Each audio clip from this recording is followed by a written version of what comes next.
Hey guys, it's Kerry and Jacopo here, we're the JKL duo, and we're here today with our friend Stevie Lawrence, and we're going to introduce Stevie about the 3 tracks that he wrote for us that are on our album, The International Poet.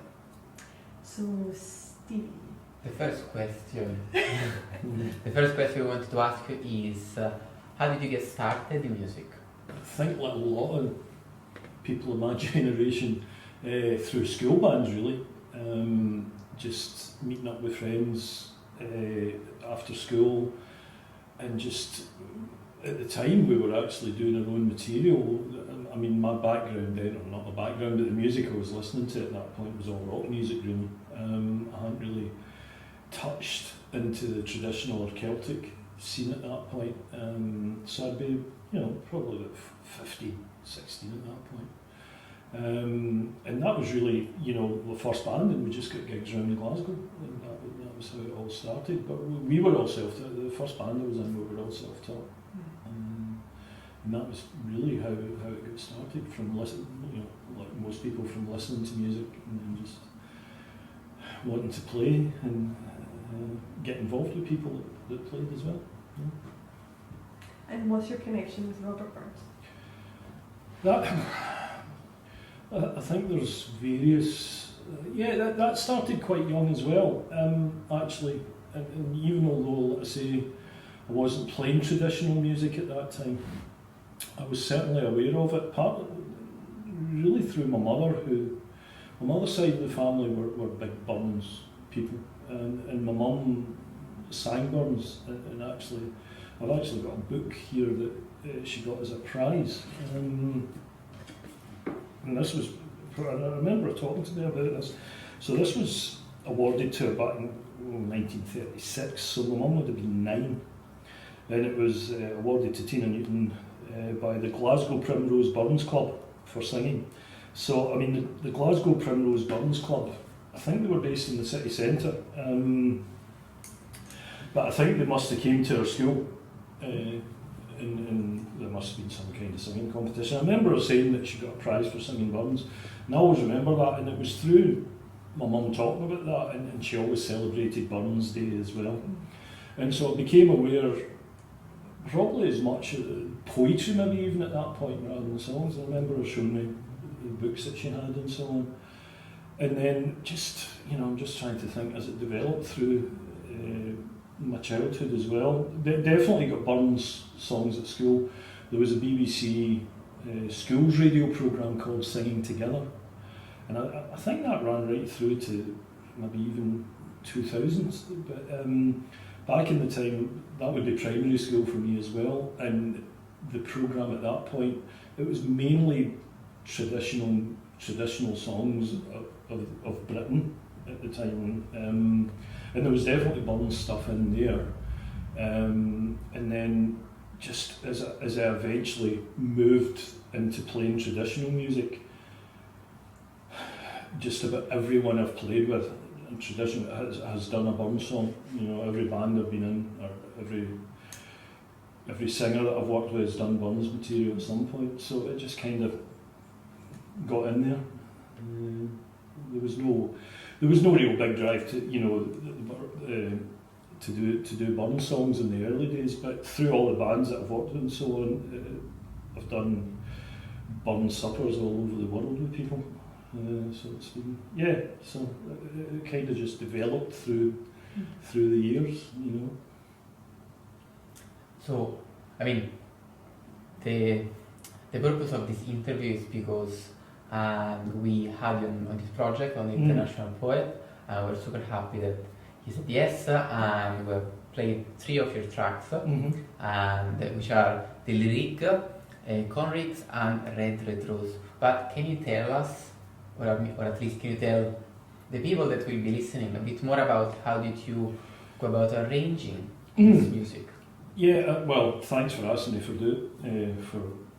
do the arrangements for you as well, because it was an interesting one for me, because I'd never arranged for people that I wasn't going to be playing with. So, and also, you guys come from a classical background as well, which I've got no background in. And so it was how to approach that, and I thought the best way to approach it was the way I would do it for any other act, and I didn't try and write in a classical style because I can't do that. So I basically did it in the way that I would do it for a Burns song. Obviously, and you kind of thought that I was doing the top line for Kerry for flute.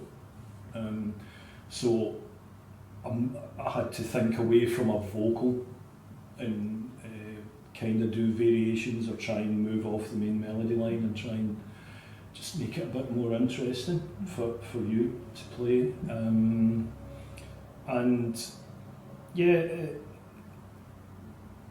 I don't, you know, there's a lot of people have been playing Burns stuff as instrumentals as well for a while. There's some of the melodies have been used as pipe tunes and so on. But certainly for Lyric and Red Rose, I came at it from song arrangements. And for Lyric, I used bouzouki. And that was, I was always thinking, because I knew that what I was doing in bouzouki was you were going to have to translate onto guitar.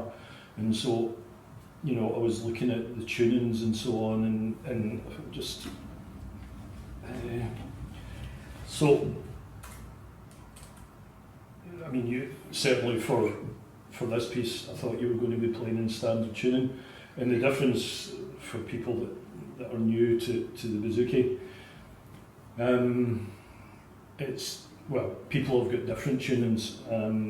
The usual Irish tuning is actually D in the top, then A, then another D, then G in the bottom. I actually tune it with an E in the top, an A, a D, and then a low A on the bottom. So it's still quite an open sound. But with the chords, like for the intro that I did for Lyric, it all sits really nicely on the bouzouki, the chord shapes, and I was just hoping that Jacopo could translate the chord shapes onto guitar, which he's done. So this is the intro to Lyric.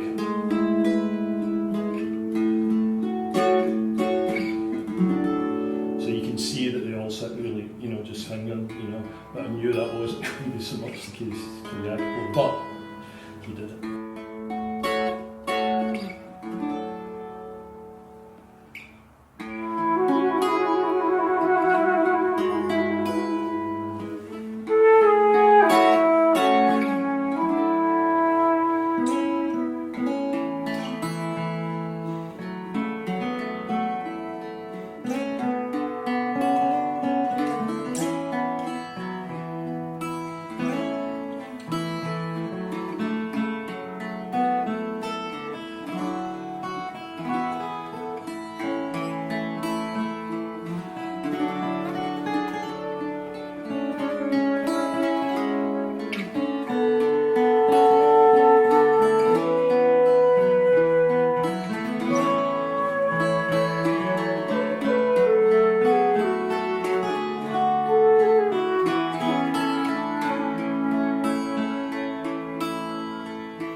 that on guitar.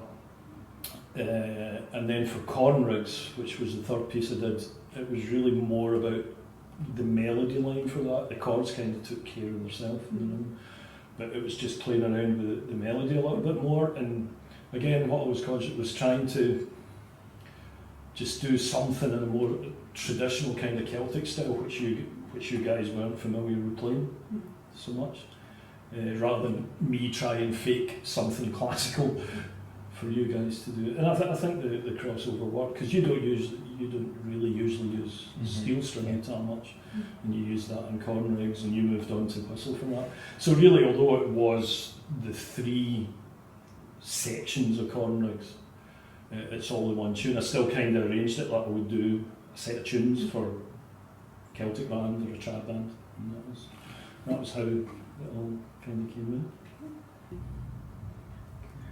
Well, we really like how you did it, because you sent us through audio files of actually playing. It's not like the other guys that sent us through scores, because as you were saying, you come from the trad scene.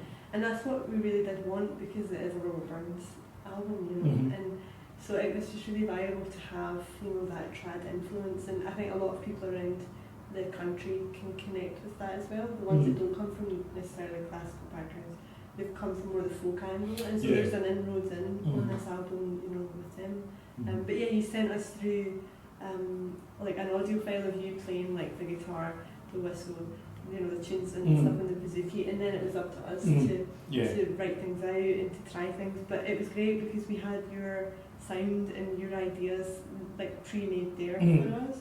We didn't need to like try and find it ourselves and interpret it, and it was like you showed us what you were wanting straight away, so it was really quick. Well, as soon as you'd finished like writing my part out for me, it was quick to put that together, and then we also had you here so we could work bits out together, and you know, we did that. So I think the learning process for your tracks, I really enjoyed it. Yeah, that's interesting. Yeah, I was worried about that because I thought, knowing that, you know, people were going to send you scores, you know, and I was like, you know, but I couldn't do it any other way. So, but I think, you know, now that I've heard stuff sitting on the album, I think it does sit on the album pretty well, because actually, because of your take on the lyric in Red Red Rose, I think there is still a classical feel through that, you know, yeah, because it is which was kind of what I was looking for. But I think Corn Rigs, that, you know, because Jacopo's playing steel string and that, which is not using your own whistle, so, you know, it was a role reversal. Yeah.